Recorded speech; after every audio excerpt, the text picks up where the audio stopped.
Hi guys, I'm Rebecca Robeson. Welcome back to Kinwoven. Today is the final video in this limited series called What the Heck Do I Do with My Kitchen?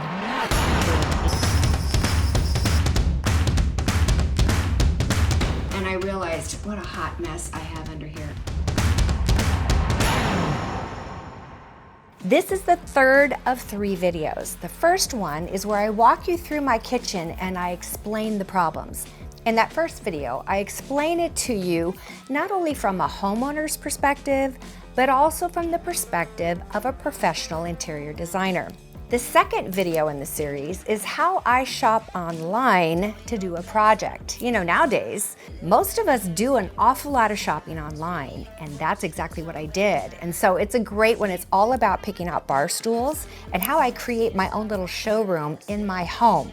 So today, woohoo, is the final video, and this is all about the reveal of my kitchen.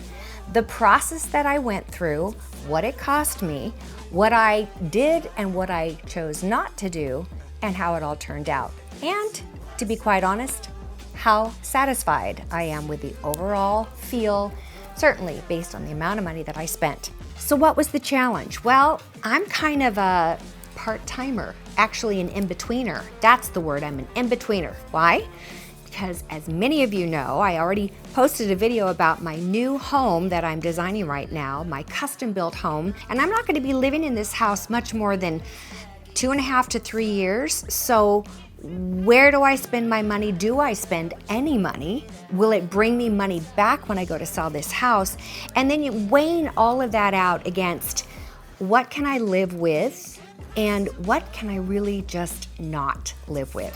So here's what I decided to do. I challenged myself. I asked you in the first video, do you think I can do this for $5,000 or less? Because I was willing to spend $5,000 to make that kitchen better for now, because 2.5 years is a long time. So let's go over my list of things I wanted to accomplish. My exes and me, we don't talk anymore. Number 1, rearrange the can lights in the ceiling. Number 2, add new sconces. Number 3, paint the walls and the ceiling. Number 4, replace the cabinet hardware. Number 5, raise the header height. And number 6, add the finishing touches like art, accessories, and bar stools. But let's talk about the process. How long did it take for me to accomplish these things? Well, I can tell you it was about 5 weeks, start to finish. The first guy in was the electrician. It's always the electrician. When the electrician got here, we opened up the box that had the sconces in it. And as I looked at it, I decided, you know what? I think I could add some embellishments to those sconces. So I went to work, actually I went to Michael's, got myself some gold paint, and I added gold touches to the sconces. Why did I do that? Because I knew that I was gonna do gold or brushed brass on my new cabinet door hardware. And as with any project that involves subcontractors, there's always unexpected things. For example, how do we cut into the existing tile when I don't have any to replace it with to add a third switch? My contractor was very creative on this and he said, why don't we put a garbage disposal switch in the countertop? So, zippity zap, it was done. The next guys in were the Regos. These guys were amazing. They demoed out the extra drop-down header. They patched it, they framed it, they put the drywall on, sanded it, smoothed it, and then they came back the next day and painted. The final step was to add the brand new brass hardware. Now I want you to know I have an Amazon storefront. Some of you don't know that. There'll be a link in the description box below where I put all the things, as many as I can, that I use in my home in my storefront. So if you're interested in these are my favorite handles that I've ever used. You might remember them from my kitchen in San Diego, same exact hardware, but I bought it on Amazon. So are you ready to see how the kitchen turned out? Now that I've built it up, it's so exciting. Ready, set, let's go.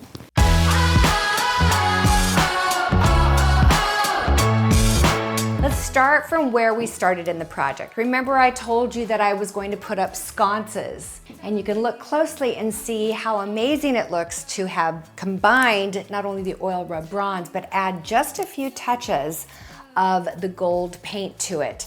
What does that do? That ties in beautifully with all the other gold accents in the room.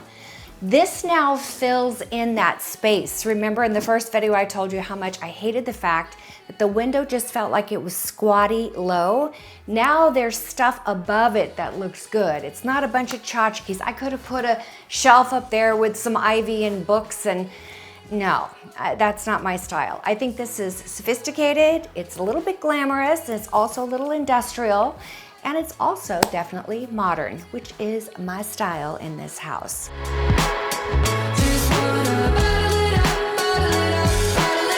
We go from there to removing the two canned lights, remember, so they didn't cancel out the sconces, but then adding one in the center, and when that one goes on, it gives me light directly above the sink. And just so you know, everything is on a dimmer.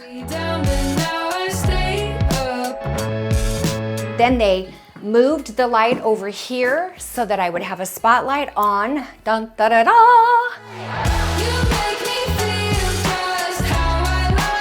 The piece of art is still beautiful as it is, but that spotlight on it just makes it come alive. So moving that candlelight over to the center of the wall was key in making that happen.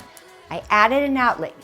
Okay, yes, I did buy a lamp, so that cost me some money too, but it's also a decorative element that sits on this desk and just brings some coziness to this corner.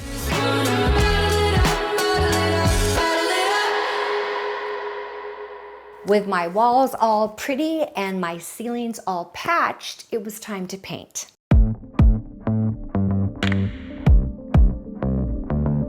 Remember last time in the first video, I talked to you about sometimes I think I want the lighter gray, sometimes I think I want the medium or warmer gray. I ended up going with the darker of the two. Now, I got to admit, when I saw that video, I would have picked the lighter.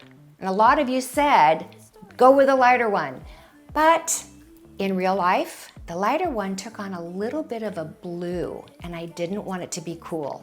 So the darker one is this. I mean, just look at the difference between the before photo of this wall and look at it now. Doesn't it just look soft and cozy? And I think it's such a great, it's a fake out. I told you I was gonna do a fake out.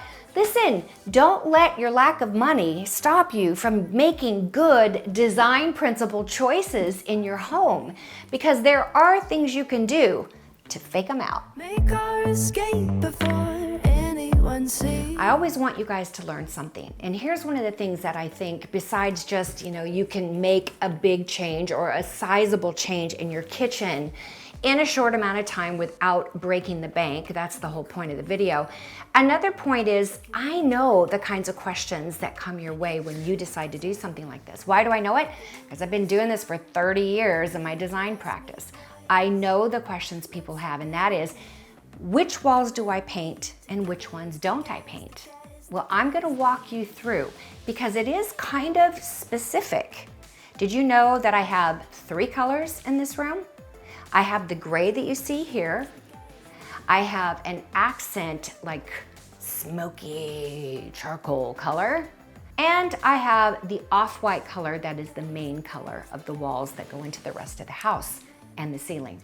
Would you like to know how and when and where I chose to change the colors? Because there is a principle behind it that you can learn and apply in your own house. We come over to the white cabinets, and when I first had this painted, the painters painted this wall here white as well. And I came back and I said, nope, this is my medium gray color. Why did I do that? The whole point of painting my walls was to create flow, which means wherever there's tile, the tile flows into a like color, similar color, which is this medium gray, and it looks like it doesn't have a stopping point, it just flows. It flows on up through about 1.5 inches across the top because there is this pesky little beam thing that drops here. What the heck? I can't imagine that some architect thought that was a grand place to drop a beam.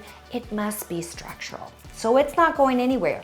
How do you not draw attention to something? If you don't want to draw attention, you make it go away.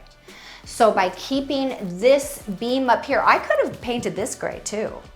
But if I did, then it would have to go across the beam, which means as you looked through, at my height, I'm looking at ceiling here. I don't want gray dropping into my white ceiling because if it drops, that's the thing I was trying to get rid of by raising the header, right? So I want to keep all of that recessed up, keep the color the same going that direction. But the gray is a tile issue. That comes across, even though I'm not tall enough to see what's up there, I can tell you it is. And it comes down and drops down where? To this side where there's also gray tile. If you turn the lights off, now look at the color of the paint with the tile. So that makes a difference too. That's what made kind of selecting the color challenging. And I actually lived with those strips, you know, taped against the wall for a few weeks before I made my final decision. But also look at this. If those go back on, just know this, especially if you're a member of the design sessions, you know this. On every single light switch in my house, I add dimmers. So that's, I can come in here at night and just have this tile light on. So even my under counter lighting is on a dimmer.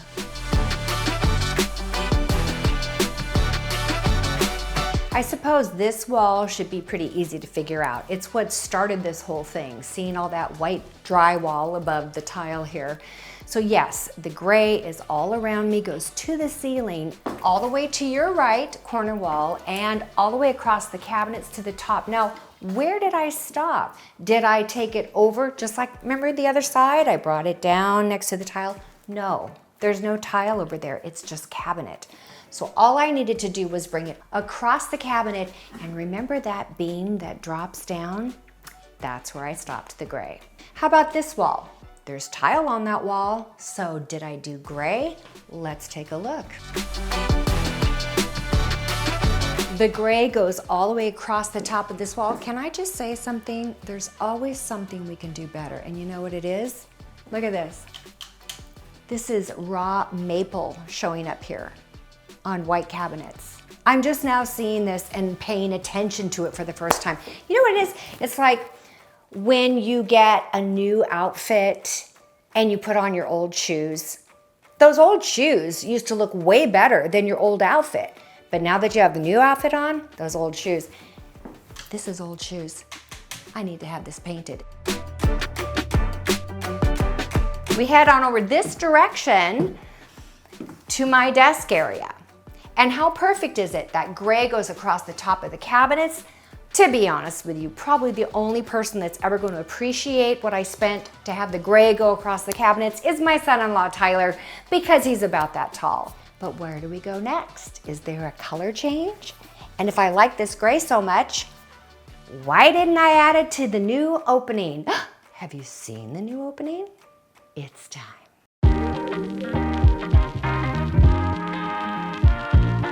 Can you see the difference in the header height? Yes, it came up 9 inches. This used to drop to here. So just pretend that all along here was drywall. Whoa, whoa, whoa, whoa. That's how I hear these sound effects in my head. Now, warm here, this wall is white. Why? When every other wall in this kitchen is gray, why did I leave this white? Because I just raised the header. I have no desire or intention whatsoever to bring it back down again. So, I've left the best wall to last. I didn't even know I was gonna do this until the day of. Are you ready? I wanted to create a dramatic feature. So I did an accent color wall, this deep charcoal. I love it so much. I can't even tell you. Love it, love, love. And it created the backdrop for this incredible painting. This is a Liz Jardine painting, and I want to explain to you now because we're going to move on from the wall colors to the finishing touches. This is a finishing touch. Again, the colors that are in my area rug in the family room, tying the two rooms together. Right here, we have a brushed brass gold, like an antique gold color. Takes you into this muddy gray. Hello, you see any muddy gray around here anywhere? Yeah, the walls. Then there's black touches under here. Where's their black? Big old piece of countertop stone, that's very black. The sides of the frame are black, but then it goes up into this. Do you know what this is? It's silver metallic. Do you know what that did to this room? It gave me the ability to mix stainless steel with brushed brass all in one piece of art. For those of you who saw my video last week on how to buy furniture online and how Rebecca does it, you'll see which bar stools I ended up with. Aren't they just fabulous? And look, the color here is on these chairs. It ties all of that in, along with my reclaimed wood cheese board. I brought that in here, a wood candle holder. Look at this, pumpkins. Hello, Hobby Lobby. It's that time of year. But look at the color. Come on. Like, did this manufacturer get together with this manufacturer? I'm just saying.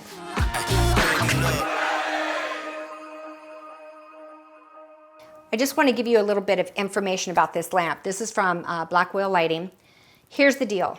I wanted something that was industrial. This oil rub bronze looks very industrial. Oh my gosh, it almost looks like an oil rig, right? Like,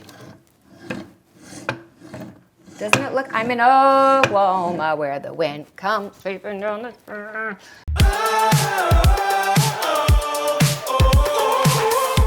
But there is one more thing. In the process of all this, I had a moment of complete and total humiliation. When the guy came to put my garbage disposal button in, he had to go under my sink. Okay, that was embarrassing. I had stuff everywhere. I mean, I had things under there. I probably, things that you would use at Christmas time. First off, too much stuff. And secondly, so unorganized. I mean, it's a new cabinet. It wasn't like moldy or anything. I've had those kind of kitchen cabinets before. Those are really disgusting. Leave me a comment if you have one of those. Anyway, if you do, I'll pray for you. But this one, I was embarrassed. So you know what I did? I got on Amazon. I love Amazon, I'm not kidding. And I got organizer to put under my sink. From humiliation to redemption. Oh, look. It comes to me. I don't have to get under there with the cockroaches to find my stuff. There's no cockroaches here, trust me. Terminex is here every 2 weeks. I also did one of my drawers over here, and then one is still a work in progress. But I'm gonna show you the drawer I did.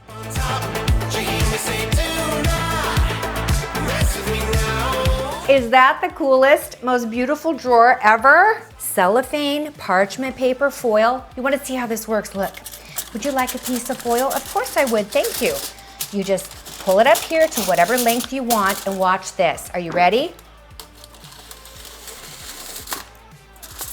How's that for fancy? You can do it on your parchment paper, you can do it on your cellophane. Do you know that once I actually cut myself on that jagged edge that you're supposed... Anyway, I look at this as not only beautiful, but definitely a safety clause. So, how's that? All in a month's worth of work. A lot was done here, a lot of people to thank. Actually, I paid them. I don't think I need to thank them too, do I? Maybe. Okay, so guess what's next? Now that we finished this little mini series, there's a final video about my backyard. As we speak, It has no water in the pool. The deck has been replaced, the tile has been put on, and on Monday, they are going to start replacing or jackhammering out and resurfacing the inside of the pool. When it's done, probably about a week from now, there'll be water in it, and we're gonna film the backyard video, including all the great things I bought at Home Goods in spring. Finally, I'm gonna be able to put them out. Just in time for what? Christmas. So come back for, we got the Christmas, we got the kitchen, and then we go into outside, and then we go right into Christmas, right? It's here, the very thing that you guys have been waiting for, and one of the very reasons that a lot of you follow me, because you found me through my Christmas videos. That makes me pretty happy. It's very sweet, you know? I mean, the holidays and all. And you know I love you. Okay, I will see you guys next time. Adios.